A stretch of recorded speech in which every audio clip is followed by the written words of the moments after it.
Bonjour, voilà, vous êtes dans le livre du dimanche, le livre du dimanche avec deux livres à l'honneur, les livres Rebondir et Promesses et proclamations pour mes finances, signé euh, Rosemary Bouboutou Pos. Bonjour.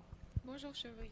Alors, vous êtes journaliste, Oui, vous êtes parti des dépêches de de Brazzaville Brazzaville.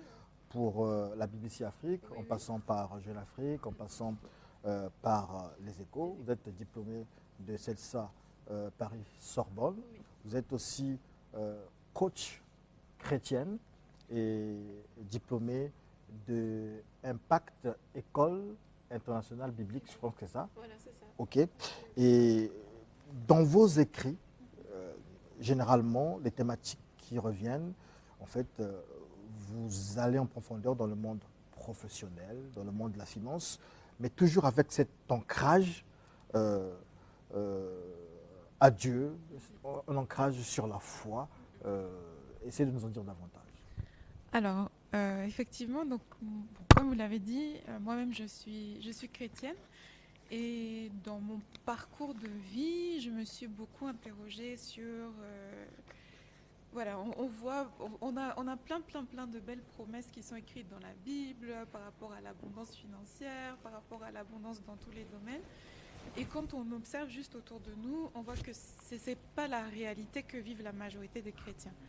Et donc, voilà, je me suis amenée à m'interroger, à me former, à essayer d'aller un peu plus loin dans ce que je pouvais connaître de la Bible pour justement essayer d'atteindre ce qu'on nous dit, voilà, tu seras la tête et non la queue. Les gens proclament ça tous les dimanches, mais quand on regarde leur vie, ils sont la queue et non la tête. Donc tout ça là, ça m'a vraiment interrogée et ça m'a cherché et ça m'a poussé à la réflexion, à me poser vraiment des questions. Alors, donc, je continue de rappeler que vous avez en fait, au moins quatre publications déjà, parmi lesquelles les deux que nous avons sur ce plateau, Rebondir, 165 pages, Promesses et proclamations pour mes finances, 41 pages.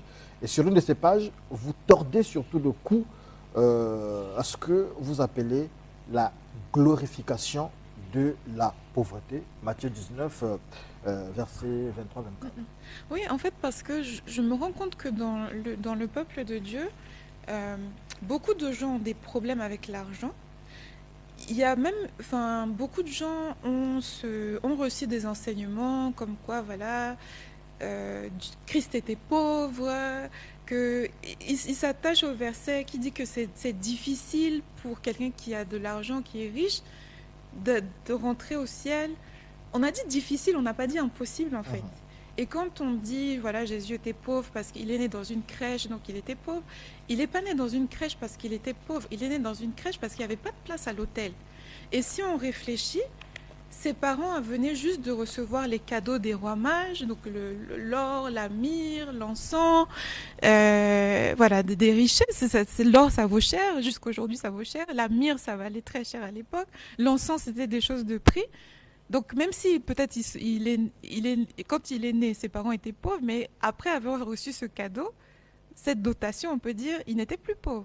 Et si on réfléchit encore, on voit que quand il est mort à la croix, le vêtement qu'il portait, c'est-à-dire tellement c'était un vêtement de luxe, c'était un vêtement riche, comment dire, les gardes qui l'ont descendu de la croix se sont dit, bon, on va pas le découper en morceaux pour se partager entre nous, on va tirer au sort celui qui va le garder en fait, parce qu'il était vêtu vraiment, c'était un tissu de luxe. Donc ils se sont dit, on va pas le gaspiller en le coupant en morceaux. Celui qui gagne prend le tout. Donc je voulais vraiment tordre le cou à ces idées-là, toujours, ah non, quand tu es chrétien, tu es pauvre, Le royaume des cieux voilà, appartient aux pauvres. aux pauvres, ou le verset qui dit heureux les pauvres, c'est pas heureux les pauvres matériellement, c'est heureux les pauvres en esprit. Et quand tu réfléchis, quand tu te renseignes ce que ça veut dire la pauvreté en esprit, c'est quelqu'un qui n'est pas attaché aux richesses matérielles. On peut être pauvre, ne pas avoir grand-chose en poche, mais être très attaché à ses biens, ne pas vouloir partager le peu qu'on a, ne pas vouloir donc être très matérialiste tout en étant pauvre. Ton compte bancaire peut être vide, Mais tu peux ne pas être pauvre en esprit. La pauvreté en esprit, c'est autre chose. C'est pas la pauvreté matérielle, en fait. D'accord. Page 23, vous proposez 100 versets pour aider les proclamations sur les finances et c'est précédé d'une phrase « Dieu est obligé d'agir ». Ouais, on a ce... Bon, Dieu n'est jamais obligé. C'est le titre d'un livre de Amadou Kourma. Allah n'est pas obligé. Donc Dieu n'est jamais obligé de rien. Mais Dieu agit sur sa parole. C'est-à-dire quand sa parole est engagée, Dieu est engagé. Il y a ce verset qui nous dit que la parole de Dieu ne revient jamais à vide. C'est-à-dire que quand la parole de Dieu est relâchée, il y a toujours un effet retour. Donc Dieu ne parle jamais en vain, la parole de Dieu ne sort jamais en vain. Et quand Dieu voit qu'on utilise sa parole, pas n'importe quelle parole, sa propre parole, donc c'est les engagements que lui a pris en faveur de l'humanité, là oui, il est obligé, entre guillemets, d'agir. Voilà. D'accord. Ça c'est dans Promesses et... non, Promesses et proclamations, justement, oui, pour mes finances. Mais il y a aussi, Rosemary, rebondir. Rebondir, c'est surtout votre expérience, votre propre expérience, votre témoignage dans la spirale ou l'enfer du chômage. Et vous proposez à ceux qui sont dans cette situation les 7 clés qui vous ont aidé à briser cette espèce de malédiction. Voilà, en fait, donc bon, ça c'est dans le livre Rebondir. Ça c'est dans le livre Rebondir. Donc je suis née, j'ai grandi, j'ai été à l'école, j'ai étudié. On m'a dit étudie et des bons diplômes, tu auras le travail. Et puis j'étudie, j'ai des bons diplômes. Et puis je trouve pas de boulot. Donc tout ça en fait, ça m'a challengé dans ma foi, vraiment. J'étais près de peut-être abandonner la foi en Dieu. On m'a même dit, mais non, mais si ta vie professionnelle est bloquée, c'est justement parce que tu pries, tu aimes Dieu, donc laisse un peu avec ces histoires-là de Dieu. Et voilà, mais bon, je me suis accrochée. Et puis, en fait, en me formant davantage, en écoutant davantage des pasteurs, d'autres coachs chrétiens qui m'ont formée, etc., je me suis rendu compte qu'en fait, le problème n'était pas Dieu, mais le problème était que j'étais ignorante de beaucoup de choses. Beaucoup de choses. Et c'est juste ça qui m'empêchait de réussir. Il y a ce verset que j'aime bien, parce qu'il est très vrai dans Osée 4,6, « Mon peuple périt par faute de connaissance ». Il y a beaucoup de domaines de nos vies. On n'a même pas idée, en fait. Où on n'a pas de résultat, on périt, on va dire, on meurt, votre mariage échoue, vous ne trouvez pas de boulot, vos finances, c'est compliqué, etc., etc. Votre vie est bloquée, pas parce que Dieu n'est pas puissant, pas parce que mais parce que juste il y a des choses que vous ne connaissez pas. Vous êtes ignorant et tellement votre niveau de connaissance est bas, Dieu ne peut même pas vous aider, en fait. Ok.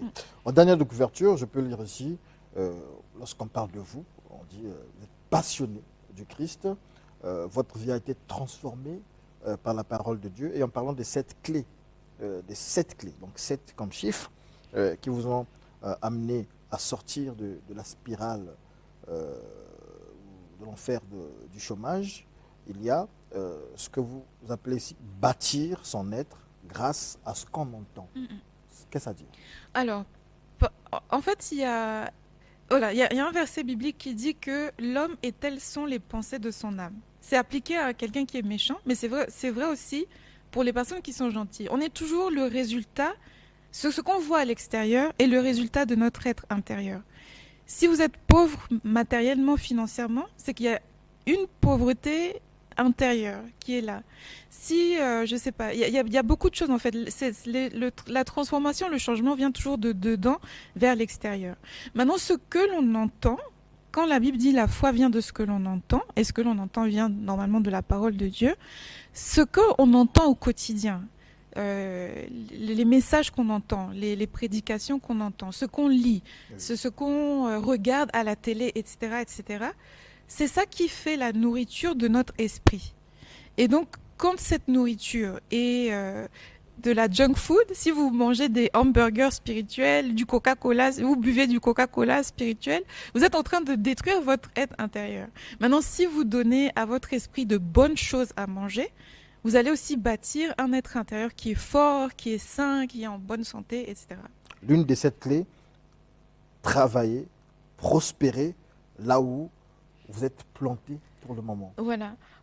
Ça, c'est bon, c'est surtout pour les jeunes. Parfois, on se dit que oh non, on veut percer et on pense que la vie, on sort de l'école et puis bim, on est bombardé ministre. Bon, si ça vous arrive, gloire à Dieu. Mais en général, la vie, c'est un processus. Tous ceux qu'on voit qui sont en haut, qui sont ministres, qui sont multimilliardaires, ils ont commencé quelque part. Et un des secrets ou une des lois, c'est que là où vous êtes actuellement, faites de votre mieux, dépassez-vous, travaillez avec excellence. Et demain, une autre porte va s'ouvrir qui va vous emmener plus loin. Une histoire que j'aime beaucoup dans la Bible, l'histoire de Joseph. On voit que partout où il est passé, il n'a pas commencé à exceller quand on l'a nommé Premier ministre de Pharaon. Là où il était, partout où il est esclave. Il excelle tellement que son maître le nomme administrateur de tous ses biens. Mais il était esclave. Il n'avait pas un poste.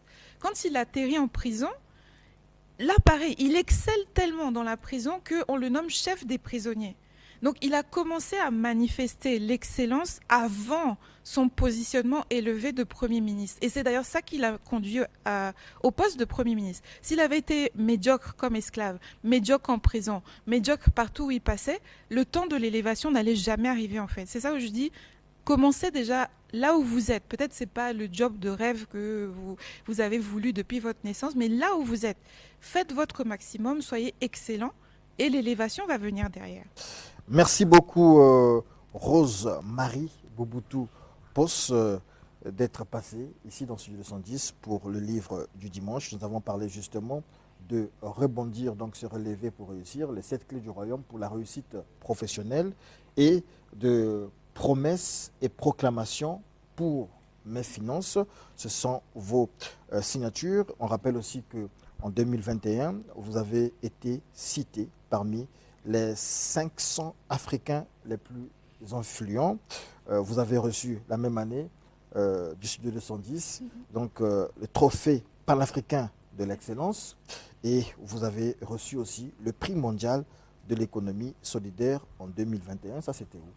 Alors ça, c'est en fait une fondation qui a été créée par un Haïtien et qui récompense les personnes qui s'engagent dans l'économie solidaire. Donc voilà, et j'étais très honorée de recevoir. Merci beaucoup. Où se procurer Où se procurer Alors, pour l'instant, il n'y a pas de point de distribution ici à Brazza, malheureusement, mais le livre est disponible sur Amazon. Il est disponible sur la boutique en ligne de la chaîne chrétienne EMCI. Il est disponible dans quelques librairies, points de vente en Afrique de l'Ouest où j'étais avant d'arriver ici. Et voilà, je travaille à avoir un point de distribution le plus rapidement possible ici à Brazza. Merci beaucoup d'être passé dans Studio 210. C'était le livre du dimanche.